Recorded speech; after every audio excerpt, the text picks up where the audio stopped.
பீஷ்மாச்சாரியார் 7 கோடி படைகள் வந்து சேர்ந்தார்.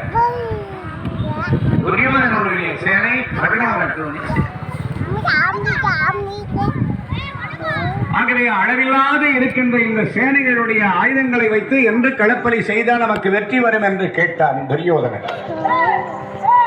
பாட்டனாராக இருக்கின்ற பீஷ்மாச்சாரியார், நீ களப்பலி செய்ய வேண்டுமே, ஆனால் சகாதேவனிடத்திலே சென்று நாள் கேட்டு அவன் சொன்ன முறைப்படி செய்தால் உனக்கு ஜெயம் என்று சொன்னார். நான் கதையை தொகுப்பா சொல்லிட்டு கர்ணமோட்சத்துக்கு வருவேன். அமாவாசை திதி, சூரியனும் சந்திரனும் ஒன்றாக சேரக்கூடிய நாள் அம்மனைக்கு இருக்கு. ஆளும் கண்ணன் நாளை மாற்றி அரவானை கொண்டு வந்து களப்பலி ஊட்டுவதற்காக திதியை மாற்றி அமைத்தார். நாளை அமாவாசை, அந்த முந்தைய தினமே அமாவாசையா மாற்றிட்டார். ஆகவே இப்பொழுது பாண்டவர்களாக இருக்கின்ற சேனைகளை, படைகளை எல்லாம் ஆயுதங்களை எடுத்து வந்து வைத்து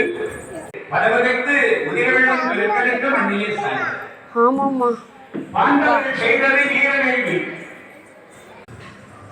அந்த யானை எப்படி கீழே விழுந்தது அணிந்ததோ அதுபோல துடி துடித்து துடை